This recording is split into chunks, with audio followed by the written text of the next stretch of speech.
સતગુરુ દેવની જય।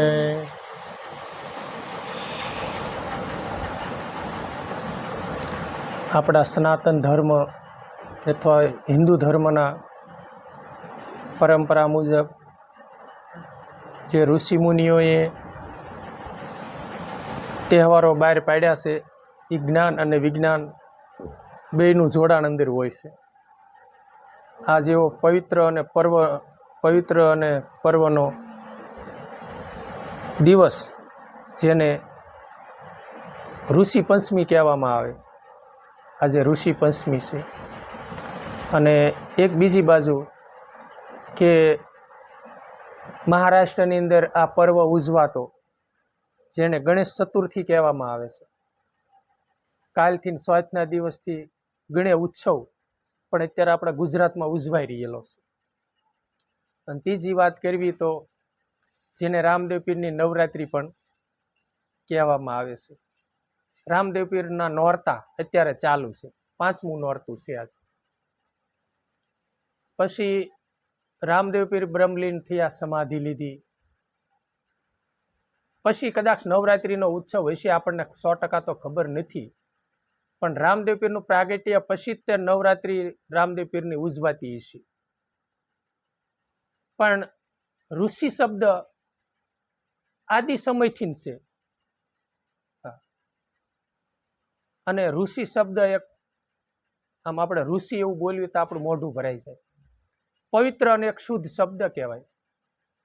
એમ આપણા હિન્દુ ધર્મની અંદર, સનાતન ધર્મની અંદર એવા 7 ઋષિ થયા, જેને આકાશની અંદર આપણા ગઢિયા પહેલા કહેતા હતા સપ્ત ઋષિ ઉગી ગઈ છે, અને 7 તારોડિયા ઉગે, એ 7 તારોડિયાના નામ ઋષિ ઉપર હોય છે, 7 ઋષિ કહે છે। એમ કે આવડો પછી ધ્રુવ પહેલા યુગની અંદર થયા, પ્રહલાદ અને ધ્રુવ, તો એના પણ તારોડિયા ઉગે એટલે કે ધ્રુવ તારો ઉગી ગયો છે। યુગો પહેલાના એ મહાપુરુષોના નામ બોલાય છે। એમ સપ્ત ઋષિ, અને આ ઋષિ પંચમી જે છે એ પરંપરાથી ઉજવાતી આવે છે। શાસ્ત્રોને અનુસંધાન બધાના શાસ્ત્રોમાં અલગ અલગ મત કદાચ હોય, પણ એ મત પ્રમાણે કેવું છે કે આપણે બોટાદ જવું છે તો બોટાદ ગરડાવાળો એક જ રોડ હોય એવું હોતું નથી। નીંગાળા થઈને બોટાદ જવાય, હળદર થઈને બોટાદ જવાય, અણિયાળી થઈને બોટાદ જવાય। પછી આપણે કઈ બાજુથી જવું છે, ફેરાઓમાં જવું છે, એમ ઋષિમુનિઓએ જે કાંઈ બહાર પાડ્યું છે એ હાસું જ છે અને સત્ય જ હોય છે। એમ અમુક આપણે ખેડૂ લોકો હોય તો એ બળદ બહુ હાંકતા હોય, પછી બળદ સૌધામ જાય, પછી એ ખેડૂ રે ને ત્યાં લગી બળદની પાછમ રહેતા હોય છે, બળદ જે હાંકતા હોય છે ને એને એ યાદ કરે કે હું આ બળદ હાંકતો હતો। એક મારા મિત્ર છે, એમને યાર હું 10 વર્ષ રહ્યો લગભગ અંદાજે, કોઈ દિવસ વસન એ પાછમ ન પાડે, ઓલા પાછમ પાડે નહીં। એમના હગા ભાઈની પાછમ હોય ને તોય ઘરના કે તમે જે રહેવો હોય મારે બળદની પાછમ ફરજિયાત રહેવાની છે, મને પાછમ બારાને કોઈ બીજું નહીં કહેવાનું, ભલે ધર્મને માને ન માને। પણ પછી એવું પણ મારે સાંભળવામાં આવ્યું છે શાસ્ત્રોની અંદર, એવું મેં વાંચેલું છે કે બેનું માતાઓ એ પણ પાછમ રહેતા હોય છે। શેને લઈને કે 12 મહિનાની અંદર કોઈ પણ કાર્ય જેને બેનો દીકરીઓ ધર્મમાં આવે ત્યારે કોઈ પણ જાતનું ખોટું ક્યાંય એવું થઈ ગયું હોય કર્મ ખોટું, તો પણ એમ કહેશે પાછમ ઈ બારામાં એ પાપમાંથી મુક્ત થાય છે। બેનો દીકરીઓ ફરજિયાત પાછમ રહેતા હોય છે, અને પાછમ ન રહેતા હોય તો રેવી, રુચિ પંચમી રેવી ની ફરજિયાત છે। પછી બપોરે એકટાણું કરવું, સાંજે 2 વાટકા દૂધ પી લેવું, એ પૂરતી પાછમ નથી, સમજ્યા? ઋષિ પંચમી એટલે ઋષિ પંચમી આપણે કરતા નિભાવી નથી શકતા, નહીતર આપણે આખો દિવસ આ ઋષિ પંચમીના દિવસે અપાસ કરવો પડે। આછી ઋષિ પંચમી આખો દિવસ અનાજ ગ્રહણ ન કરાય, અને બીજા દિવસે પછીનો ઉપવાસ પારણા કહેશે કે ઋષિના પાશમના પારણા છૂટ્યા થયા, અને એ ભાગનું હોય અનાજ, આપણા ભાગનું જે કાંઈ રાંધ્યું હોય અને રાંધવું, એ કોઈ દાન પુણ્યમાં દેવું, અથવા તો કોઈ એવા એને જમાડવા, અથવા તો ગાયને રોટલી દેવી, આવું કરવું અને ફરાળ કરીને આખો દિવસ એને જીવન ગુજારો કરવો જોઈએ. કાંઈ ને કાંઈ પાતક જો લાગેલા હોય છે તો એમ આગળની પરંપરા મુજબ આ બધું હાલ્યું આવે છે. પછી આપણા ગઢિયા જાતા હોય, કોઈ જીવાતમાં ગયા હોય, એની પાછળ એ વર્ષ પાછી પાછમ રહેવાની આવે છે કે એને એવા ઋષિ મુનિઓનો સંગ થાય, અથવા તો એનું એવું ઋષિ જેવું જીવન બને. ઋષિ પરમારથી હતા, જગતના કલ્યાણકારી માટે હતા, તો એ ફરીદાણ મૃત્યુલોકમાં આવી અને એ જીવનું પાછું એવું ગતિ થાય અને એનું એવું જીવન બને.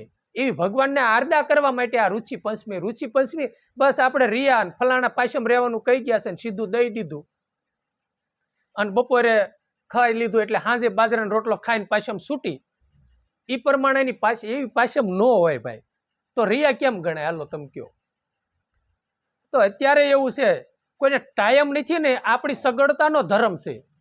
એટલે પાછમમાં જમવા જ આવીને એટલે પહેલા ફરાળ મેકે ને પછી બધા ફરાળ ખાય અને તરત ને તરત વાહે રોટલો, એટલે તરત ને તરત પારણા છૂટા છે ને એવું. એટલે તરત ને તરત પાછમ આપણે પાછમ છૂટી થાય. ઈ પૂરતી પાછમ નથી. પાછમ તમે રહ્યો તો પાછમ રહેવાને પાછળ તમે કાંઈક નિભાવો, સમજ્યા તમે? પાછમ રહી સવારમાં ક્યાંક ચા પાણી પીવા આવજો, વાટક્યો ચા પી જવી. એમાં 10 વાગે ભૂખ લાગે તો ક્યાંક એક ગળશો શરબત બનાવો, અને 12:30 જ્યાં પાછમ રહેવાનું કીધું હોય ના જાવી એટલે ફરાળ દે, પેંડા ને કેળા ને એવું બધું થોડુંક ફરાળ દે, તરત ભાણામાં શાક રોટલી આવે ને એ ધરાઈને ખાય, પછી પાણા આપણે છૂટા એટલે પાછમ થઈ ગઈ પૂરી, અને સાંજે તે પછી આપણે જે જમવાનું હોય જમી લેવી. એવું ન હોય ભાઈ, કાંઈક વિચારો. અને એ બધું જે એક દિવસમાં પાછમ પૂરી કરી નાખી છે ને, આપણો સગવડતાનો આપણો ધર્મ છે. ઋષિ મુનિ પરંપરા એ છે જ નહીં. ઋષિ મુનિઓ છે ને ઋષિ પંચમીમાં કંદમૂળ ખાઈને દાડો આખો પસાર કરતા હતા. અને એ ઋષિ મુનિઓ પાછા જેવા તેવા નહીં, જે આ ઋષિ પંચમી નામ પડ્યું છે, જે સપ્ત ઋષિ કહેવામાં આવે છે, એ ઋષિ મુનિઓ છે ને 4 વેદના જ્ઞાતા હતા, વેદોના અભ્યાસી હતા. એટલે આજ એવા ઋષિ મુનિઓને આપણે નમન કરવી કે આ પરંપરા મુજબ સતયુગ, ત્રેતાયુગ, દ્વાપર યુગ અને કળયુગ, જેની હજે નામના ગવાય છે. અને 2 યુગ તો એ મહાપુરુષો હતા. દ્વાપર યુગ ને ત્રેતાયુગમાંથી મહાપુરુષો હતા, ઋષિઓ. અત્યારના સમયમાં એ સંતો કહેવાય, સમજ્યા તમે? આગળના સમયમાં એ ઋષિ કહેવાતા, એના એ અવતાર લઈને આવે અત્યારે આ કળયુગની અંદર એ સંતો ભક્તો કહેવાય છે. અને ઋષિ મુનિઓના જીવન કેવા હોય છે? પોતાનું હાડપિંજર કરી નાખે અને કેવલ જગતના કલ્યાણ માટે અને આત્માની અનુભૂતિ માટે. એટલે આપણને એ સપ્ત ઋષિમાં જો આપણે વાતું કરતા હોઈએ તો પ્રથમ કર્મે એમાં છે ને વશિષ્ઠ મુનિનું વાત આવે છે. વશિષ્ઠ મુનિ, જેને રામચંદ્ર ભગવાનના દશરથ રાજાના કુળ ગુરુ હોય છે, અને જનક રાજાના દશરથ રાજાના ગુરુ પણ હોય છે, અને રામચંદ્ર ભગવાનના ગુરુ હોય છે. એ વશિષ્ઠ મુનિએ આખી યોગ વશિષ્ઠ રામાયણની રચના કરી છે. એવા મહારથી ઋષિ જેને વશિષ્ઠ મુનિ કહેવામાં આવે છે. અને બીજા ક્રમે જેને વિશ્વામિત્ર કહેવામાં આવે છે. વિશ્વામિત્ર એવા મહાન તપસ્વી હતા, જેને 10,000 વર્ષ સુધી તપ કર્યું અને રાજકુમાર કહેવામાં આવે. ગાંધી રાજાના પુત્ર, ક્ષત્રિય હતા છતાં ઋષિ નામ લાગ્યું. એવા વાલ્મીકી ઋષિ. અને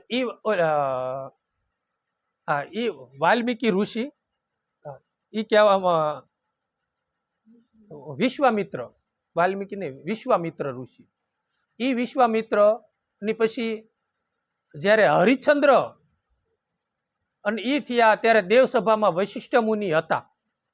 ઇન્દ્રની સભા થઈ ત્યારે વિશ્વામિત્ર હતા અને વશિષ્ઠ મુનિ હતા. અને 60,000 વર્ષ સુધી જેને દેવનું રક્ષણ કર્યું. અને હરિશ્ચંદ્રને સત છોડાવવા, જોકે આપણે વાત કરવી છે સત છોડાવવા માટે, પણ હું તો એવું વિચારું કે સત છોડાવવા નહીં, એની ભક્તિનો પ્રસાર કરવા સારું થઈને એનો પીછો કર્યો. કે સત્યવાદી આને કહેવાય. પાછળ કળયુગ આવે છે ને, એ જોઈશે સત્ય શું છે એમ. આપણે શું સત્ય નિભાવી છે? હરિશ્ચંદ્ર સત્ય નિભાવ્યું. પોતાના પુત્રને સર્પ ડસ્યો અને એના માલિકે કીધું હરિશ્ચંદ્રના હરિશ્ચંદ્રને વેસાતા લઈ ગયા હતા એક રૂખી ભંગી સમાજ. એને કીધું કે આ શમશાનની અંદર હવાશેર ખીચડી, 1 ટકો પૈસો અને 1 ગજ કાંક કપડું, આટલી વસ્તુ તારે દેવાયની. ખીચડી તાર ખાવાની, બાકીની વસ્તુ તાર મને દેવાયની. તો એને કીધું કાંઈ નહીં માલિક, જેવો તમારો હુકમ. એ હુકમ પ્રમાણે રહ્યા ને, કે મારા માલિકનો હુકમ છે. અત્યારે હું સત્ય નિભાવું છું, મારે પૂતા પિત્રનો સંબંધ નથી. અત્યારે હું રૂખીને ઘેરે વેસાણો છો. રોહિતને બાળવાના એને હવાગસ કપડું લીધું. લ્યો, એ કે ખીચડી તારા મતીને કે નહીં આપ ને તો હું અપા કરી લઈશ. મારા માટે હું ગમે કરીશ, પણ મારા માલિકનો તો કર તમારે દેવો જ પડશે. અને એમાં જો આપણે લાગવેગ રાખવી તો સત્ય નિભાવ્યું ન ગણાય. અને આપણે મામાનો દીકરો, માસીનો દીકરો PSI હોય, આપણે દારૂની બોટલમાં પકડાણા હોય એટલે એમાં લાગવેગ હાલે, કાયદો ના હાલે નહીં. એ સત્ય નથી. સમજ્યા તમે? સત્ય એ તો સત્ય હતું. ભલે અત્યારે તો આ પીડીયર હાલે છે એવો, એટલે ખાલી હા, એ તો એને મેટલમાં આપણે બહુ લાંબુ પડવું નથી, પણ આ સમજવા પૂરતો હું તમને કહું છું કે એ સમયમાં સત શું હતું. અને છતાંય તે જો વિશ્વામિત્રનો જય જયકાર થયો છેલ્લે. અને હરિશ્ચંદ્રએ છેલ્લે કીધું, ભગવાન કે માગ હરિશ્ચંદ્ર હું, એ કે પ્રભુ બધું હતું, અને માગવાનું કહેતા હોય ને તો જન્મ જન્મ મને તારામતી જેવી નાર મળે, જન્મ જન્મ મને રોહિત જેવો દીકરો મળે, અને જન્મ જન્મ મને વિશ્વામિત્ર ગુરુ મળે. અને ત્રણેય એ માગ્યું ને, એ કે વિશ્વામિત્ર ન મળ્યા હોત તો તમે પ્રભુ ક્યાં મળવાના હતા? એને હઈને તમે મળ્યા મને. એવા ઋષિને આજ આપણે યાદ કરવી. વિશ્વામિત્ર અને યજ્ઞ પૂરો કરવા સારું થઈ રામ લક્ષ્મણની માંગણી કરી. અને આપણે એ તો વાતું અત્યારે આપણે સમજ્યા એટલે થોડીક કરવી છે, પણ માંગણી કરવા હકીકતમાં એ સારું જ ગયા હશે કે રામને લઈ જાઓ ને તો ના આદ્યશક્તિ ભવાનીનું મિલન થાય ને એનો સ્વયંવર ના રસાય છે. એ તો ત્રિકાળ જ્ઞાની હતા, જાણતા જ છે ને. અને જો વિશ્વામિત્ર અને વશિષ્ઠ મુનિએ પછી જનક રાજા દશરથ રાજાને સમજાવ્યા હતા. એ કે તમે માનો એવા વિશ્વામિત્ર નથી, ત્રિકાળ જ્ઞાની છે, જાવા દો તમે એને. એ એનું રક્ષણ કરે એવા છે. ઓલા એનું રક્ષણ કરશે ને એનું રક્ષણ કરશે. મેં તો વાંચ્યું છે યોગ વશિષ્ઠ રામાયણની અંદર, એટલે કહું છું. બાકી તો આપણને ના લાંબી હું રામ ખબર હોય. એટલે એવા વશિષ્ઠ, ઓલે વિશ્વામિત્ર, વશિષ્ઠ અને ત્રીજા કર્મે જેને કર્ણવ ઋષિ કહેવામાં આવે છે. કર્ણવ ઋષિ એવા મહાન થયા. પછી 5મા 4થા કર્મે ભરદ્વાજ ઋષિ. ભરદ્વાજ ઋષિ એમ કહેવાય છે કે ઘણા સમય પહેલાના એ સાધુ હશે. રામ જ્યારે વનમાં ગયા ને ત્યારે ભરદ્વાજ ઋષિના આશ્રમમાં એ રોકાણા હતા. અને ભાઈ ભરત પણ રામને મળવા ગયા તો એ ભરદ્વાજ ઋષિના આશ્રમે ગયા હતા. અને ભરદ્વાજ ઋષિએ બરાબર સંત છે કે કેમ છે, અને રાજનો મોહ છે શું છે, એની પરીક્ષા કરવા સારું થઈ. અને ભરદ્વાજ ઋષિએ એવી માયા ઋષિ, એવી વારાંગનાઓ ઉતારી, અપસરાઓ એવી ઉતારી, અને એવી સ્વરૂપાન, અને બધી અલગ અલગ અલગ અલગ અલગ કંડિયા લઈ અને ભરત પાસે ગયું. અને ભરત પૂર્ણ સંત હતા. એમાં મીન નામ માછલી થાય, માછલીના કરંડિયા ભર્યા, પુષ્પના કરંડિયા ભર્યા, માયાના કરંડિયા ભર્યા ધાતુ, જેને સુવર્ણ કહેવામાં આવે, હા, જેમાં મન આપણું લલચાય છે ને એટલા કરંડિયા ભર્યા. એને એક કઈ વસ્તુ ભરત રાજા આઈડિયા નહીં. ભાઈ ભરત સંત, આપણે તો સંત કહેવાય નહીં, ઋષિ જ કહેવાય ને, આપણા માટે તે ઋષિ છે. અને એ ઋષિ ભાઈ ભરત એક પુષ્પ ખાલી લીધું કે આ મારા રામના ચરણે હું સમર્પિત કરીશ. એ સંત કહેવાય. એવા ભરદ્વાજ ઋષિ, એને પણ આપણે આજે યાદ કરવી. પછી જેને અંતરી ઋષિ કહેવામાં આવે, અંતરી ઋષિ સતી હંસુયામાનો ઇતિહાસ છે. અંતરી ઋષિ એવા મહાન થયા અને એમના ધર્મપત્ની જેને સતી હંસુયામાં કહેવાય, ઋષિ પત્ની, આપણે તો માતા સમાન, માતા તુલ્ય, જેને ભગવાનને 6 મહિનાના બાળક બનાયા અને તેમના પુત્ર ચંદ્ર ધ્રુવાજા કહેવાય છે અને ગુરુ દત્તાત્રેય ભગવાન એમ કહેવાય છે. આપણે વાતો સાંભળી છે કે આ 3 એમના પુત્ર પણ કહેવાય છે. આવા અંતરી ઋષિ ને પણ આપણે કોટી કોટી નમન કરી. અને પછી જેને કહેવામાં આવે વામદેવ, વામદેવ એવા મહાન ઋષિ થયા જેને સંગીતની રચના કરી અને આ દેશને, આ વિશ્વને સંગીત આપ્યું. એવા વામદેવ ઋષિ પણ થયા. અને 7મા જેને છૌનક ઋષિ કહેવામાં, શૌનક ઋષિ કહેવામાં આવે. છૌનક ઋષિની કથા શ્રીમદ ભાગવતની અંદર ઘણા સંતો કહે છે. આવા સપ્ત ઋષિના આપણે નામ બોલ્યા, એ સપ્ત ઋષિ આ છે. પછી આ ભારત દેશની અંદર અથવા તો વિશ્વની અંદર એવા ઘણા ઋષિ મુનિઓ થયા. એટલે ઋષિ પંચમીના દિવસે તમામ ઋષિ મુનિઓને આપણે નમન કરી અને એના સવરના જે અણુ પરમાણુ જે ભજનના આકાશ માર્ગે ગુંજન કરતા હોય એ આપણે ભજન કરવા બેહવી ત્યારે ભગવાનને પ્રાર્થના કરી કે હે પ્રભુ, આવા ઋષિ મુનિઓના જે અણુ પરમાણુ જે એના સવરના નીકળેલા જે આકાશમાં ગુંજન કરતા હોય એ મારા સવરમાં પ્રવેશ કરી અને મારા મનની સ્થિરતા થાય અને મારા મનને થોડીક શીતળતા મળે અને હું કાયમની માટે ભજનમાં પ્રભુ આગળ વધું. એવી પ્રાર્થના ભગવાનને કરવી. અને ઋષિ મુનિઓનું આજ ઋષિ પંચમી. અને બીજું કહેવાનું એ હતું કે આજે ગણપતિ ઉત્સવનો ગણેશ ચતુર્થી જે આપણે ચૈત્ર મહિનાની સ્વાથ, આપણે વૈશાખ મહિનાની સ્વાથ આપણે ઉજવીએ ને, આપણે ગુજરાતમાં એવું ઉજવીએ છીએ. એ ગણેશોત્સવ કહેવી છે. અને મહારાષ્ટ્રની અંદર મોટી ગણેશોત્સવ, અને હકીકત ગણેશોત્સવ લગભગ આ ચતુર્થી આજ તે ઉજવાતી હશે એવું મને માન્યામાં આવે છે. પણ એના ઇતિહાસની તો આપણને લાંબી કાંઈ ખબર નથી કે આગળની પરંપરા મુજબ એ ઇતિહાસ કેવો છે. પછી રામદેવ પીરના નવરાત્રિમાં પણ આવું થોડાક દિવસ પછી છે.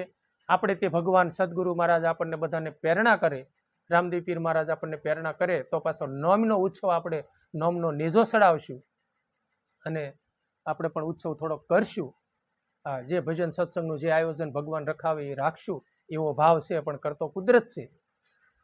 પણ કહેવાનો ભાવ અર્થ એ છે કે પછી એમ કહેવાય છે કે રામદેવ પીરે નોમના દિવસે પોતાના સમાધિનું જગ્યા સ્થળ પસંદ કરવા માટે નીકળ્યા હતા.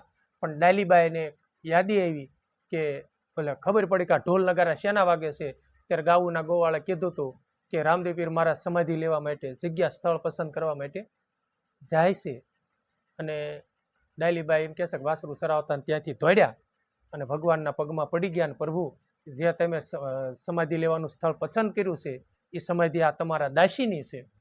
હા, પછી જગતને દેખાડવા સારું થઈને એને કદાચ કીધું હોય છે કે અથવા તો નાગરો ઓલા તુંરાએ કોઈએ કીધું હોય કે એનું પ્રમાણ શું. ત્યારે ડાલીબાઈએ કીધું હતું કે એમાંથી સુંદડી અને મોડિયો અને શરીફળ નીકળે તો એ માનજો કે ડાલીની સમાધિ છે. અને ખોદ્યું અને ત્યાં કણે નીકળ્યું. પછી ભગવાનને ડાલીબાઈએ કીધું કે પ્રભુ, હું લઈ લઉં સમાધિ. હા કે તો પછી ડાલીને ભગવાને પૂછ્યું કેવું અસરજ એ કે તો ડાલી મારી સમાધિ ત્યારે એને કીધું કે 9 કદમ તમારી આ બાજુ, એટલે 9 પગલાં ભરો. પછી રામદેવ પીરની સમાધિ પાછી ડાલીબાઈને ને એને કાંઈક 12 પગલાં હોય, 9 પગલાં આપણને બહુ કંઈ પણ વાતો આપણે 9 પગલાંની 9 કદમની આપણે સાંભળવી છીએ. એટલે ત્યાં કણે પણ રામદેવ પીર મહારાજની પછી સમાધિ લગભગ 11ની લેવાતી હોય, દશમની બહુ ખાસ ખબર નથી, પણ એવું કાંક 11ની સમાધિ પછી લેશે કે કદાચ દશમની લેતા, પણ નોમની સમાધિ લગભગ ડાલીબાઈની લેવાય છે. એવા પવિત્ર પર્વના દિવસે આજે આપણે સત્સંગ કરવી અને ભગવાનને પ્રાર્થના કરવી કે હે પ્રભુ, અમને ગુરુ પ્રત્યે, ભગવાન પ્રત્યે, જગતના અધિપતિ પ્રત્યે ભાવ અઢળક કેમ થાય. પછી તમે જે ઈષ્ટદેવને માનો એ ઈષ્ટદેવ પ્રત્યે પ્રભુ મને મને એની યાદી રોમે રોમે મને આવી જોઈએ. એવી ભગવાન પાસે પ્રાર્થના કરવી કે વારંવાર એની મને યાદી આવે, જેથી કરીને હું વિસરું નહીં. અને જેની વારંવાર યાદી આવે અને એ યાદમાં હોય એટલે બીજી વસ્તુ આપણામાં આવે નહીં. પછી જે વ્યક્તિ બહુ વીરમાં હોય ને તો એને એનો જ વીર થાય. પછી એને કોઈની પ્રત્યે રાગ દ્વેષ ન થાય, કોઈની ઈર્ષા દેખા ન થાય. એને તમે બીજાની વાત કરો ને તો એને વાત સાંભળવી ગમે નહીં. એટલે જેટલો આપણને ભગવાનનો વિરહ થાય, ગુરુ મહારાજનો વિરહ થાય, એવું આપણું જીવન ઋષિમુનિઓને કહી એ પ્રભુ એવું અમારું, એવું ઋષિમુનિઓનું જીવન હતું એવું જીવન અમારું પ્રફુલ્લિત બનાવો અને એવું સુગંધિત બનાવો. એટલે આપણને ભગવાન પાસે એવી પ્રાર્થના કરવી કે આપણને ભગવાનમાં એટલો બધો પ્રેમ ક્યારે જાગે. તો સંતોનું કહેવું એવું છે કે નામ જગાડે પ્રેમ, પ્રેમ જગાડે પુરુષ, પુરુષ જગાડે બ્રહ્મ, મારી હેલી પિસાન કરો ઉન દેશની. એટલે જે અજંપા જાપ આપણને ગુરુ મહારાજે આપ્યા છે, જેને નામ કહેવામાં આવે છે, એ જેટલું તમે લીધે રાખશો ને એટલે અંદરથી ક્યારેક ક્યારેક એ પ્રેમનું પ્રાગટ્ય થાય છે. ક્યારેક બધા ભાઈઓ બહેનોને એવો અહેસાસ થયેલો હોય કે ક્યારેક એટલી બધી મજા આવે તે ઘડી ઘડી બેહી રહેવી, પછી ક્યારેક વળી પાછો કંટાળો પણ આવે. એટલે અહેસાસ તો આપણને થવાના જ છે. પછી જીવનમાં રેણી મહત્વની છે. રેણી આપણને રાખતા રાખતા જો રાખશું ને એટલો જ આપણને ભક્તિ માર્ગની અંદર આપણા જીવનમાં થોડોક ઉજાસ થશે. અને રેણી આપણા જીવનમાં નહીં હોય તો અને ભક્તિ માર્ગની અંદર મનને દ્રઢ વધારે કરવું. એટલે સંતોએ કીધું કે મન તું દ્રઢ કરી લે વિશ્વાસા, તો તારી સફળ હોય આશા. સદગુરુ તો હે સાસા, મન તું દ્રઢ કરી લે વિશ્વાસા. જેટલો પછી અમુક વિશ્વાસ હોય ને તો એમ કે જો જેટલો તમારો વિશ્વાસ છે ને એટલું જ તે ભક્તિ માર્ગની અંદર આપણે સફળ થઈ.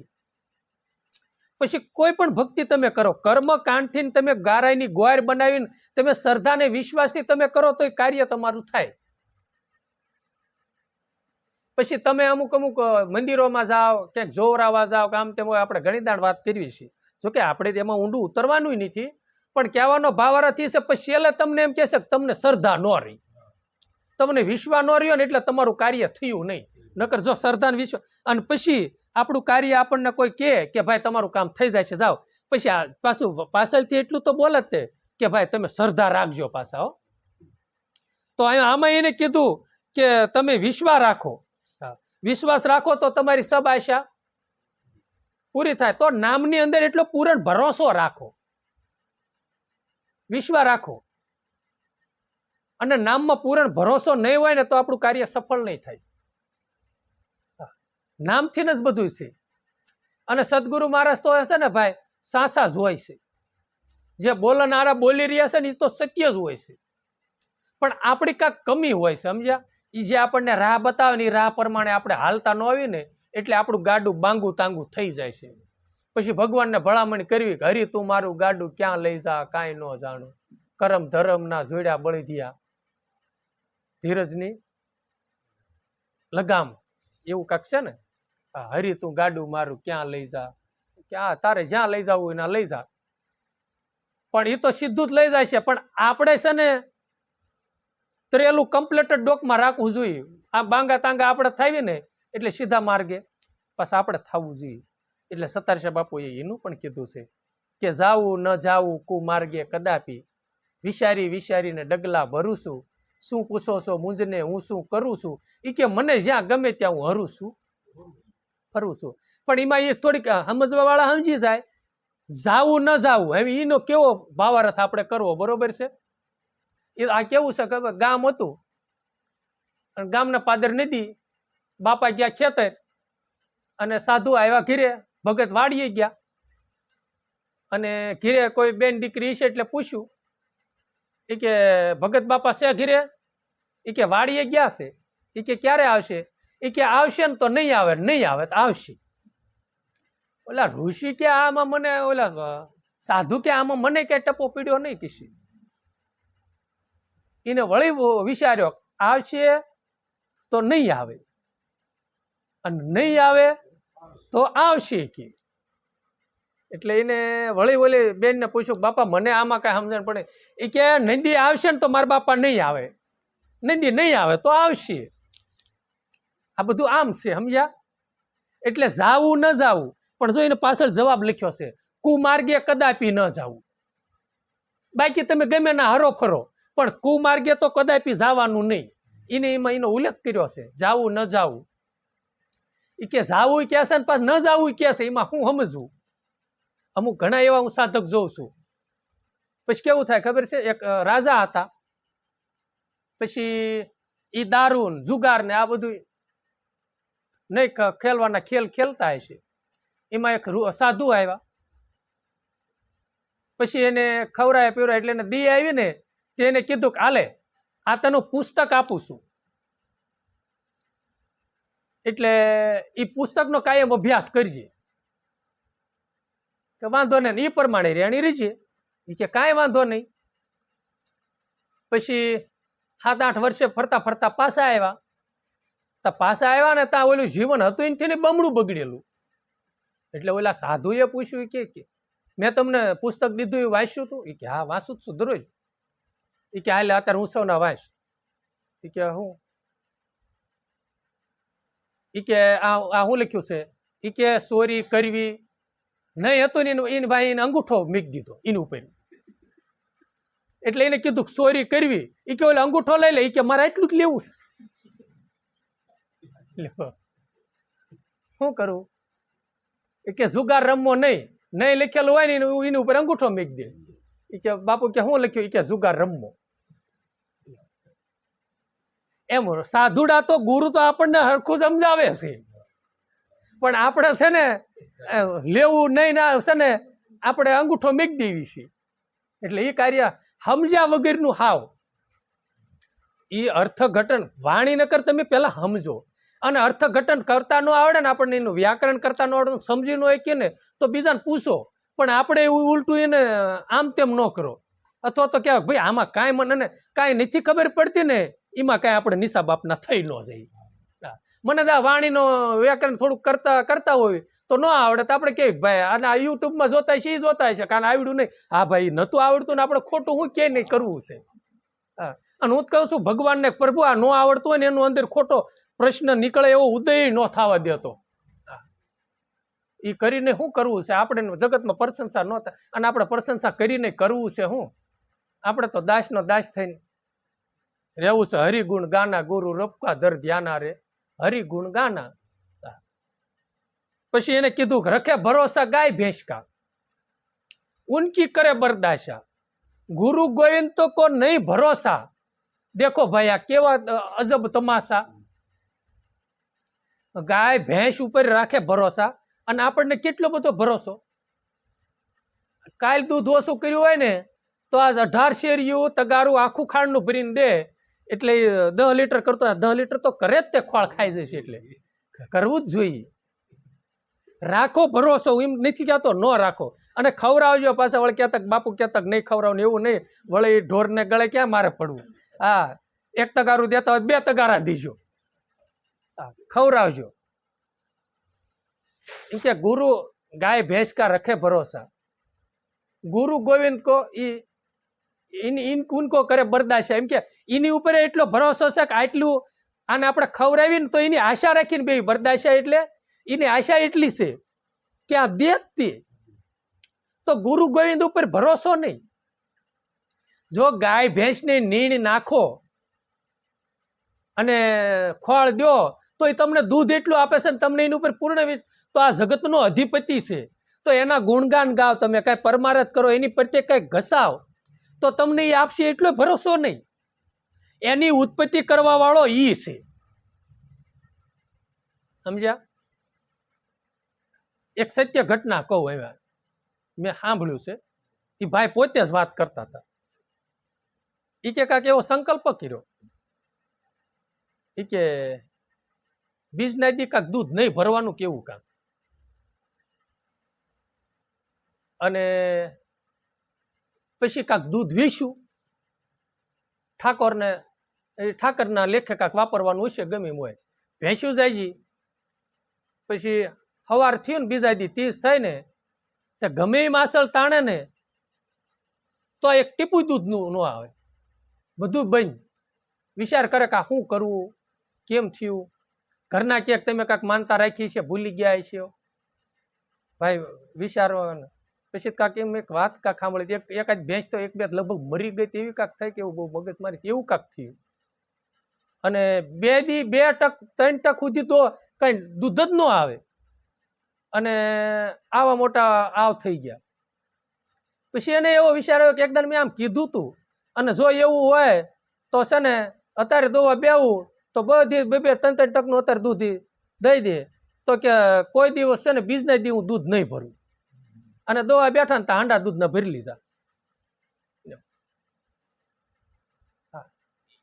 એવો પ્રસંગ બન્યો હતો એમ. એટલે આપણે તો કહેવાનો એ અર્થ એ છે કે આપણને ભગવાન ગાયું ભેંસું પ્રત્યે જે ભરોસો છે ને, એટલો ભગવાન પ્રત્યે ભરોસો નથી. નહીતર ભગવાનની સર્જન જ એનું કરતો હશે.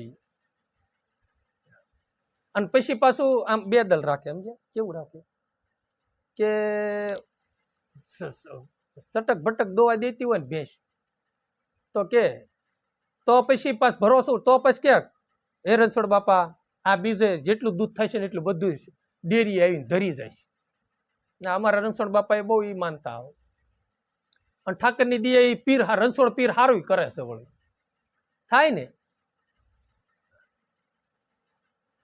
અને એ તો થઈ જાય, અને કદાચ કાંઈક આડી વળી માનતા રાખી હોય, જો 2 ટક ન થયું હોય ને તો એની ઉપર વિશ્વ ઉડી જાય, એની ભગવાન ઉપર ભરોસો ઉડી જાય, અને વળી ક્યાંક આંકણે રાખો ને તો તરત સરખું થઈ જાય, થાય ને. બાપુ ભગવાન ઉપર એ ભરોસો આપણને નથી. એટલે આ સંતે કીધું છે ગુરુ, આ ગુરુ ઉપર ભરોસો નથી, ભગવાન ઉપર તમને એટલો પૂરણ ભરોસો નથી. અને ભરોસો જો તમે એની ઉપર રાખો એટલો ભગવાન ઉપર જો ભરોસો હોય ને, તમે એટલું તો વિચારો કે જે માલિકની, જે ખેડૂતની દાડી કરી છે, એ દાડી કરી છે તો એ 3 રૂપિયા આપતા ભૂલતા નથી ને આપણને આપી દેતા હોય મજૂરી કરે, તો ભગવાન કાંઈ થોડો ભાર ન રાખે મોરારી. કોઈક સંતોએ સાચી ગાય છે, વ્યાસ સહિત આપે વનમાળી, કોઈનો ભાર ન રાખે બાપુ ભગવાન. અને આપણું કર્મ કરેલું છે ને એ જ આપણે ભોગવવાનું છે. સત્કર્મ કરો, અને કરશો ને જેવું વાવશું ને એવું જ આપણે લણવાના સીવી. એટલે સંતો કહેશે ગુરુ ગોવિંદથી ગુરુ તમે અધિક માનો, ગુરુથી ગોવિંદ તમે અધિક માનો, એ વેદ પૂરે છે શાક. કૃષ્ણને રૂક્ષ્મણી રથે જૂત્યા, માય બેઠા ગુરુ દુર્વાસા. એ કે હું નથી કહેતો, પણ વેદ એવી શાક પૂરે છે કે ગોવિંદથી નહીં ગુરુ અધિક છે. એક સાખી પણ એવી છે કે ગુરુ ગોવિંદ દોનો ખડા હે, કિસી કો લાગુ પાય, બલહારી મારા ગુરુદેવની મને ગોવિંદ દિયો બતાય. નકર ભગવાન તો હતો જ તે, ભગવાન તો હતા જ તે વૈકુંઠમાં બેઠા જ છે.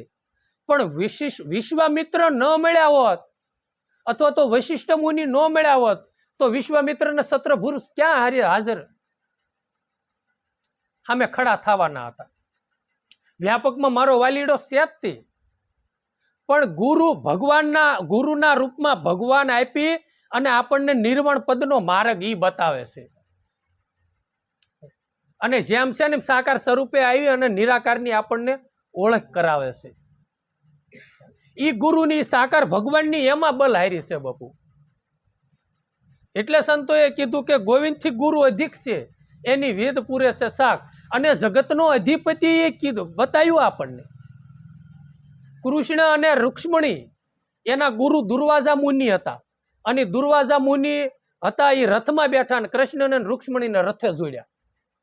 અને અત્યારે આપણને ગુરુએ કીધું હોય તો કે રેકડી બેહારીને મને આપણે આ ગામથી ઓલા ગામ રેકડી ધકાવવાની છે, એને કાંધ નથી લેવાયની, તો ક્યાંક ગુરુ એટલું બધું તો નહીં થાય મારથી. અને આવડા જગતનો અધિપતિ જેને પૂર્ણ પુરુષોત્તમ કહેવાય બાપુ, હું ગુરુનો મહિમા સમજાણો છે કે ઘોડા જૂતે ને ના કણે માતાજી પિતાજી બે જૂત્યા. અને દુર્વાસા મુનિ, અને એમ કહેવાય છે કે માતાજીને ત્રસ લાગી ને, આપણે વાત સાંભળીશું, શાસ્ત્ર નથી વાંચ્યું, કે રૂક્ષ્મણીજીને એમ કહેવાય છે ત્રસ લાગી અને ભગવાનને કીધું પ્રભુ પાણી પીવું છે. એટલે ભગવાને ના કાંક તીર માર્યું, ગમી કાંક કર્યું, એને પાણી પ્રગટ કર્યું. હવે ભગવાન તો એ તો પછી, અને એ વખતે તરત જ તે દુર્વાસા મુનિએ એક સાબુક મૂક્યો બેને, એ કે કોની રજા સિવાય પાણી તમે પાયું? હશે પ્રભુ, તો હાથ જોડ્યા. હું ગુરુનો મહિમા છે સમજાણું તમને. આ આપણને છે ને ગુરુનો મહિમા, ભગવાન અવતાર લઈ વૈકુંઠથી સીધો ગોકુળમાં, હા વૃંદાવનમાં બધે મથુરાની જેલમાં જન્મીને આપણને સમજાવી ગયો દ્વારકામાં આવીને કે ગુરુનો મહિમા આ છે. હા, મને મારા પ્રાણ કરતા મારા પ્રિય મને ભક્ત છે. હા, અને આપણને બતાવ્યું, જો મને મારું સિંહાસન હોનાનું મને પ્રિય નથી, મારો ભક્ત સુદામા મને પ્રિય છે, કે એના શરણ હું ધોઈને હું પાણી પીવું છું.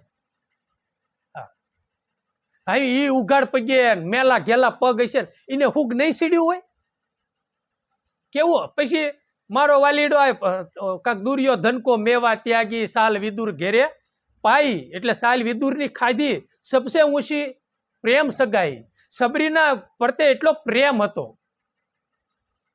અને ઓલું બોરું સાખીને દેતા ને આખું બોરું થૂક થૂક થઈ જતું હતું, અને ભગવાનને દેતા હતા તો ભગવાન એમ કહેતા વાહ મૈયા બહુ બોરું મીઠું છે, અને ખાતા હતા. અને આપણે 2 વર્ષનું છોકરાને આઠું પાણી ન પીએ હોય ને. અને પુરુષ કરતા માને ધનવાન દેવો જોઈએ. આ બિચારીને નખમાં બાળકનું ગુ ભીરું હોય તો રોટલા બનાવીને ખાઈ લેશે. અને આપણને આ ઉપાડે ખાવા બેવું ને ધ્યાન નથી રાખતા. કેટલું હોય નકર 1.5-2 વર્ષનું બાળક હોય, વરનું જ હોય, ભાખર ભરિયા હાલતું હોય, અને ખાવા બેવીને સંડાસ ગયું હોય તો આપણે આપણા ઘરના ઉપર કેટલું ખીજાવી છીએ. અને માં ખોળામાં બેઠી બેઠી હુવરાવીને ખાતી હોય તોય તે એ બિચારી કઈ હુક સીડ્યું કાંઈ કોઈ ઘા કરીને નાખી દીધું બાળકને, તો આપણી કરતા નારી હારી ને. હા, અને અમુક એની વાત કરી બાપુ, નારીનો નિષેધ કરે. હા, આપણી કબૂધી હોય તો આપણે નારીનો નિષેધ કર્યો. નારી એક જગદંબા છે, એક શક્તિ છે. ક્યાં વાત હતી?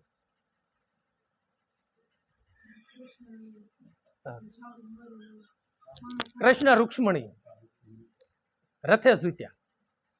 એને ગુરુનો મહિમા આપણને કે સાંભળો તમે, આ જોવો આ ગુરુનો મહિમા કેવો છે. અને આપણને એ પૂર્ણ રીતે મહિમા સમજાણો નથી ને, એટલે આપણને હજી આપણને સમજાણો જ નથી. નહીતર ગુરુ જે શબ્દ દે ને એ તરત ઝીલી લે, અને ઝીલીને સીધો રેણીમાં આવે. અને પોતાનામાં વિવેક, આ પ્રકાશ છે ને, ફોક્સની લાઇટ પાડો ને એટલે અંધારાને કહેવું ન પડે ભાઈ તું વયું જાય એમ. સૂર્ય ઉગે ને કહેવું પડે રાત તું જવા દે એમ. હા, રેણી એવી છે, ગુરુના શબ્દે ગુરુના વચને હાલે ને, એટલે અમુક કામા પુત્ર, ખાલી પુત્ર વર્ગ બાળક હોય, કાલું ઘેલું હોય, કાંઈ રાગદ્વેષ ન હોય ને કાલા ઘેલા કરતો હોય ને પ્રિય લગાડવું ન હોય, લાગે એમ. જે બાળક ગુરુના ગુણગાન ગાતો હોય ને ગુરુને આધીન રહેતો હોય ને એને વાલો લગાડવો ન પડે, એને લાગે, અનાશાએ સુરતામાં આવે. તો આપણે ગુરુને વાલું લાગવું, ભગવાનને પ્રિય બનવું છે તો એની રેણીએ રહેવું છે. એ કેમ આપણે હાલવું જોઈએ. પછી એને કીધું કે નરસિંહ મહેતાના નજરે ભાળ્યા પછી પસાસા, તોય નાગરોને નક્કી ન થયું, જેને દુભાવ્યા હરી ક્યારા દાસા.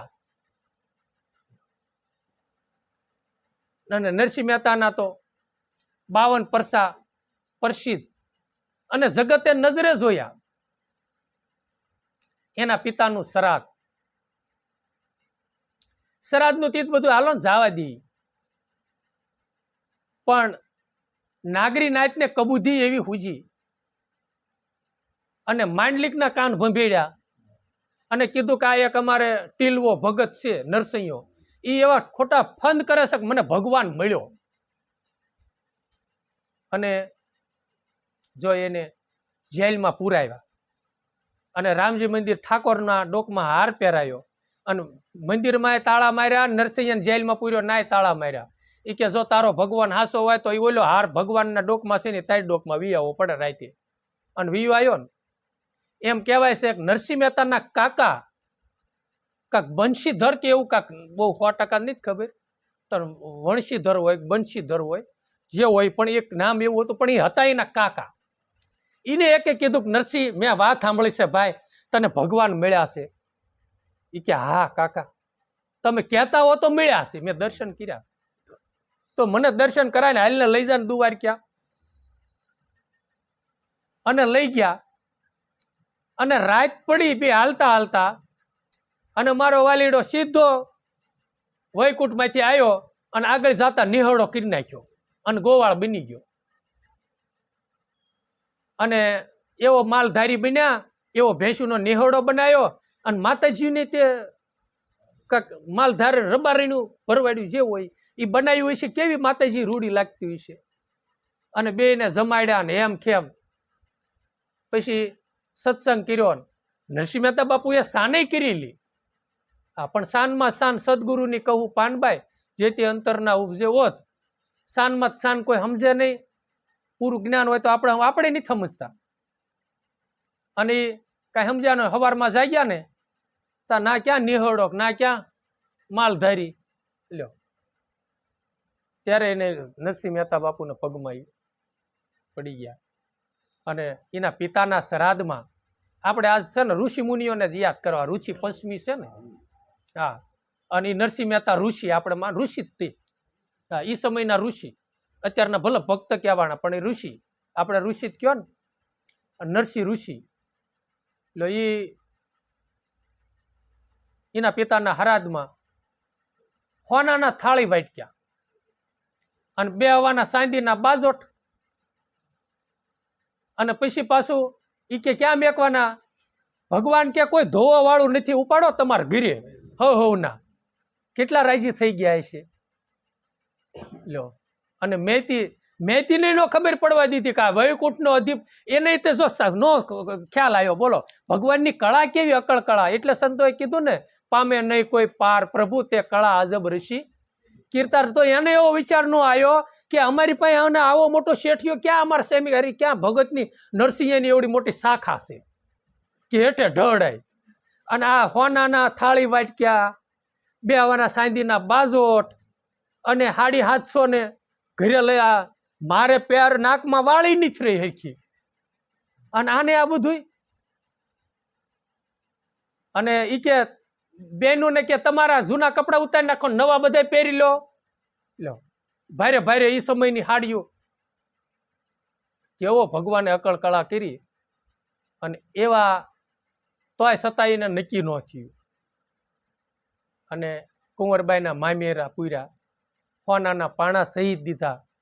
અને તળાજામાં જેનો જન્મદિવસ, જન્મભૂમિ જેની તળાજા બોલાય, અને ભક્તિભૂમિ અને કર્મભૂમિ જેની જુનાગઢમાં બોલાય, એવા ઋષિના રૂપમાં નરસિંહ મહેતા થયા. એટલે આ સંતોએ કીધું કે નરસિંહ મહેતાના નજરે ભાળ્યા પરસા 25-50 તોય નાગરોને નક્કી ન થયું. જેને દુભાવ્યા હરી ક્યારા દાશા, એને દુભાવ્યા છતાંય તે એવું મોટું દુઃખ દીધું, છતાંય ભક્ત હૃદય હતું ને.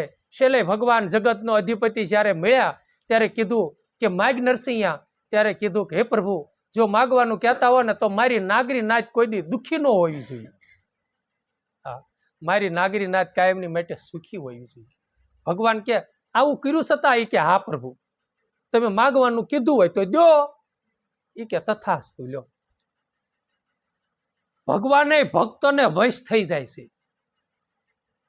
જેમ શિક્ષક હોય ને વિદ્યાર્થીને કે એમ કરે ને એમ ભક્તોય તે છે ને લગભગ એવું લાગે છે ભગવાન પાસે ઓલે ભક્ત શિક્ષક થઈ જાય અને ભગવાન વિદ્યાર્થી થઈ જતા. ભગવાનને ક્યાંક આમ કરો એટલે હા.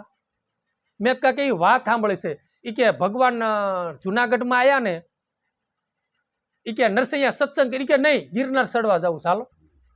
હા મોટી શિલા પાણીની આવે ને કે પ્રભુ લાગુ આય પગે. હા કે પગે લાગી આમ કરી નમે એ ઉનાળો થઈ ગયો હોય છે ને પડી પછી ન ભગવાનથી રહેવાનું ત્યારે કીધું કે હે નરસૈયા તારા દીકરીનું કુંવરનું મામેરું પૂર્યું આ શ્યામળિયા લગ્ન કર્યા કે એને કર્યા એટલે કેટલું કહી દીધું છે ભગવાને કે આટલું કરવા છતાંય તે મને પાણે પગે લગાડ્યો. તારા કામમાં ક્યાં ખામી આવવા દીધી તું બોલાય તો હું હાજર થતો હતો નોકર ઘોણી. એ કે પ્રભુ તમે કર્યું ને એવું મેં કર્યું ને એવું તમે નથી કર્યું. એ કે ભગવાન અસરસ પામી ગયા. એ કે વાહ નરસિંહ તે વળી એવું શું કર્યું હું ન કરી શક્યો. એ કે મેં હુંને કાઢીને તને બિહારી દીધો સ્માઇલ કોઈ. એ કે એ મારેથી ન થાય હો નરસિંહ. હા ભગવાનને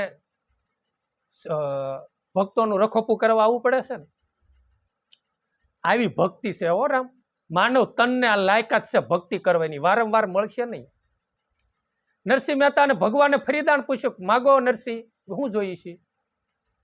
એ કે પ્રભુ માગવાનું કહેતા હોય ને તો મારી નાગરી નાતને રૂપ આપો કે એવું કોઈનું વિશ્વમાં રૂપ ન હોય એવો નમણો અને એવો રૂપાળો. વાહ નરસિંહ એ કે તને ધૈની છે. એટલું તારી માથે માછલા ધોવા છતાં ત્યાં કોઈ દી એનો અવગુણ ન ગાયો અને કાયમની માટે એનું તે હિત જ જોયું એમ. અને છેલ્લે તે એની હારું થઈને તે તને દુઃખ દીધું પણ એની હારું દુઃખ દેવા વાળા હાટું થઈને તે સુખ માગ્યું. અને આપણે કે હે ભગવાન ઓલા જન્મે હામો ન મળે લ્યો કેવી ને એટલે ભાઈ નહીં મળે પણ આપણે કરમ કાંક સુધાર્યું તો કોઈ ન મળે. આપણા કરમ એવા છે એટલે આપણને દુઃખ દેવા હામાં મળે છે. આપણે જ આગલા જન્મે એને જીવન બિચારાને દુઃખી કર્યા હોય આપણા કર્મનો વાંક છે. અને આપણે એમ કે પૂન કરવું છે એટલે એક ભાઈ કાંક એક દિવસ કાંક આવતા હતા. એ કે છે ને ભાઈ તેમ દાન ન કરો કાંઈ નહીં લીધેલા છે ને પાછા દો દાન જ છે. એ કે મેં એવું સાંભળ્યું હતું એવું ઘણું એને કીધું હતું. એમ જીવનની અંદર સમજી વિચારી અને ભગવાનનો ભક્ત ગમે એવો હોય નાનો હોય કે મોટો હોય પણ ઓલા ગણે છે તુલસીનું પાન હંમેશની માટે નાનું હોય મોટું હોય પણ તુલસીનું પાન કહેવાય છે. નાનો મોટો ભક્ત હોય કે મોટો ભક્ત હોય આપણે એના ગુણને અવગુણ ગાઈને કરવું છે હું રામ. હા એ ભક્તિ કરે તો એને મુબારક ને ન કરે તો એને મુબારક. મને મારા ગુરુએ સત્સંગ શાળાની અંદર અભ્યાસ કેવો બતાવ્યો છે એ પોતાને જ્ઞાન હોવું જોઈએ. જીવન સારું બનાવો રાગદ્વેષ રહિત. અને રાગદ્વેષ રાખવાથી ખોટનો ધંધો છે. અને કદાચ મન આપણું એવું થઈ જતું હોય મેલું મોડા વિચારો કરતા હોય તો ભગવાનને પ્રાર્થના કરો કે હે ભગવાન આ મારું મન કેમ આવું બગડી ગયું છે. અને વધારે ઓલું થતું હોય તો સત્સંગનો ઘસારો લો ચિંતવન ચારું કરો સારો સંગ કરો. હા પછી તમે ભેગા થયા નથી કે પછી બીજી ત્રીજી નકરી વાતો હોય ને એટલે એ આપણી અંદર ઘૂસી જાય છે. એ વાયા મન થઈને સીધું ચિત્તમાં જાય છે. ચિત્તમાં જાય એટલે એનું ચિંતવન થાય છે અને એનું ચિંતવન થાય ને એનું ફોલ્ડર ભજન કરવા બેહો ને એટલે સીધું એ ખુલે એટલે મન આપણું મેલું થઈ જાય. સમજ્યા રામ. કાપડ મિલમાંથી નીકળે ને ત્યારે એકદમ સફેદ હોય ને એટલે એક ડાઘ ન હોય હાવ શુદ્ધ જ હોય. પણ બહાર બાંધો ને એક માણા આડે ને બે માણા આડે ને ત્રણ માણા આડે એટલે એમાં છે ને એ સફેદ કાપડમાં ડાઘ પડવા મળે. બરોબર 100 માણા આડે ને એટલે 100 ડાઘ તેમાં થાય. એમ પછી એવા માણસોને જેટલાનો સંગ કરો ને જેવી વાતો એટલે એવું આપણા જીવનમાં ખોટા ડાઘ પડવા મળે. હા નહીતર તો સીધી છે ને જ્યારે બાળક હોય ને જેમ ઓલું મિલમાં કાપડ નીકળે ને ત્યારે એક ડાઘ નો એકદમ શુદ્ધ બગલાની પાંખ જેવું શુદ્ધ હોય છે કાપડ. એમ જ્યારે આપણે માના ઉદરમાંથી આ પૃથ્વી ઉપર પ્રાગટ્ય થાય ને ત્યારે જીમ 12 મહિના 6 મહિના એ કાપડ જેવું એકદમ શુદ્ધ જ હોય છે, જીવનમાં કોઈ જાતનો ડાઘ ન હોય. પણ જેમ માણાનો સ્પર્શ થતો જાય, ઓલા કાપડને જેમ માણા અડતા જાય ને મેલું થતું જાય, એમ જેમ આપણા જીવનમાં જેટલા માણાનો તમે સંગ કરતા જાઓ ને એવું જીવનમાં પરિવર્તન થતું જાય. એટલે એ ન કરાય. હા, એટલે સંતો કહે છે કે નુગરા નર તો નરકમાં જ આવે, નુગરા નર તો નરકમાં જ આવે, પડશે જમ કેરી ફાંસા. ગુરુ પ્રતાપે કહે ટેલવો, ઈ પ્રેમ ભક્તિના પ્યાસા, સદગુરુ તો એ સાસા. નુગરા નર તો નરકમાં જ આવે. ઘણી દાણ આપણે વાતો કરવી છે કે નુગરા કોને કહેવાય. કોઈ સંતોએ વાણી ગાય છે કે પાપી અમને પસાસ મળજો, નુગરો નો મળશો એક.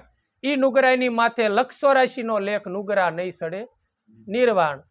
હા, જેને ગુરુ કર્યા અને ગુરુની ગણના ન થઈ, ગુરુ શબ્દ ઠેરાણો નહીં, ગુરુમાં ગુણ નો બંધાણો, અને કોઈનામાં નકરા જીનાંતીના અવગુણ જ જોયા રાખ્યા, ગુણ ગ્રહી દ્રષ્ટિ ન થઈ અને ગુરુમાં અવગુણ જોયા ને, ઈ આપણે નુગરા કહેવાય. આપણે જીવન આવું હોય ને તો આપણે જ નુગરા કહેવાય. આપણે જેવો કોઈ નુગરો નહીં. આપણને 84 લાગી જાય. રામ, આ ઓલાને 84 લાગી જાય. જેને ગુરુ નથી કર્યા ને એમને કાર્ય કરે છે ને ભક્તિ કરે છે ને એને 84 લાગી જાય એવું નક્કી જ નથી. કદાચ સમય સંજોગ ગુરુ મળી જાય ને જો એ ગુરુની રેણીએ કે એમ જો પાદરો હાલી જાય અને એ પ્રમાણે સ્ટેટ લગી જીવન ગુજારે તો એ તો 84 માં જ છૂટી જાય. એને કાંઈ 84 થોડી લાગેલી છે, અને ઓલાને 84 લાગેલી જ છે, પછી એ છૂટે જ નહીં ભાઈ. એટલે એને કીધું નુગરા તો નરકમાં જ આવે, એવું જીવન હશે તો આપણે નરકમાં જઈશું. અને પડશે જમકેરી ફાંસા. જમડા કાંક નથી કહેતા કે જમડા જ્યારે આવશે જીવને લેવા, ત્યારે ગુરુ ગુરુ નામ પોકારે, સંસારમાં સદગુરુ પાર ઉતારે. સદગુરુ પાર ઉતારે એ તો ભવના બંધન ટાળે, સંસારમાં સદગુરુ પાર ઉતારે. આ સંસારની અંદર ભવસાગરની અંદર માનવ તન ધારણ કરીને આપણે આયા છીએ તો પહેલે પાર એટલે ઈશ્વરના દ્વાર લગી પગડવા વાળા હોય ને તો સદગુરુ છે, ભગવાને નથી લખ્યું. અને જો એ વાત ને તો આ સ્તોરલમાં ન કહેત કે પાપ તારું પ્રકાશ જાડેજા, ધર્મ તારો સંભાળ લે, તારી બેડલીને હું બુડવા નહીં દઉં. તો એમ ન કીધું કે મારો ભગવાન તારી બેડલીને બુડવા નહીં દે. એ કે હું નહીં બુડવા દઉં. એ એના ગુરુ હતા. એ કે ધર્મને સંભાળ લે, પાપ તારું પોકાડી નાખ, તમ તારે બેડલીને નહીં બુડવા દઉં. મેખ મારી દીધો. હા, જેમ ઓલો ખીલો ધરુબી દે ને એમ જાડેજાને ખીલો ધરબી દીધો. હા, મારામાં એટલી તાકાત છે, ગુરુની કૃપાથી મારામાં લાયકાત છે કે તારી બેડલીને કોઈ બુડવા જ નહીં દઉં, તારી દઈશ પેલે પાર. અને કીધું ને પાપ તારું પોકારી નાખીને ઓલે પોકારી નાખ્યા. પછી અને પોકારી નાખ્યા તો પીર ઉદો પીર થયો. એમ આપણે તે ગુરુ મારે કાંક ને કાંક ઓલું થયું હોય ને અને થઈ ગયેલા એને વાગોળો નહીં. ગુરુ નતા કર્યા જે કર્મ થઈ ગયા એને વાગોળો નહીં. પણ જો કાંઈ જાણતા અજાણતા પાપ થઈ જાય તો ગુરુને આરદા કરો, ભગવાનને પ્રાર્થના કરો કે હે પ્રભુ, અને ગુરુ પાસે જઈને ઠલવાવ. અને ઠલવાઈને પછી પાછું કર્મ થવું જોઈએ નહીં, તો ઠલવાવું, નકર જેમ છો એમને રહ્યો. એટલે તો તોરલમાં એ કીધું એ કે ધર્મ તારો શું છે? બેન દીકરીને શક્તિના રૂપમાં જોઈને તારો ધર્મ છે, કોઈની એબ ન જોઈને એ તારો ધર્મ છે. આ દિયાનો ભાવ રાખો એ તારો ધર્મ છે, સંયમ રાખો એ તારો ધર્મ છે, બ્રહ્મચર્યનું પાલન કરવું એ તારો ધર્મ. પછી જેટલા ભક્તિના જે સિદ્ધાંતો છે ને એ બધા ધર્મ છે. અને મોટામાં મોટો ધર્મ આત્માની અનુભૂતિ કરવી એ તારો ધર્મ છે. એ સંભાળી લે જાડેજા. માલદેને કીધું છે ને, પારક્યાના રૂપ જોઈને માલદે મન મત ડગાવીએ, એને બેની કહીને બોલાવીએ એના મૂલ. હે રાહુ માલા જાગો તમે જૂના જૂના જોગી, આ પંથ કોણે રે બતાવ્યો? હે રાહુ માલા જાગો તમે જૂના જૂના જોગી છો. આ બધા ઋષિ મુનિઓ આ પહેલા યુગના હતા ને પાછા બીજા યુગમાં આવ્યા, ભક્તો થયા ને બીજા યુગમાં ઋષિ કહેવાના, ત્રીજા યુગમાં ઋષિ કહેવાના, આ ચોથા યુગમાં ઈના ઈ અવતાર લે અને ભક્ત થયા, સંત થયા અને આપણી જેવાને બોધ દેવા માટે પોતે પ્રગટ થયા અને આપણને જ્ઞાન આપ્યું છે.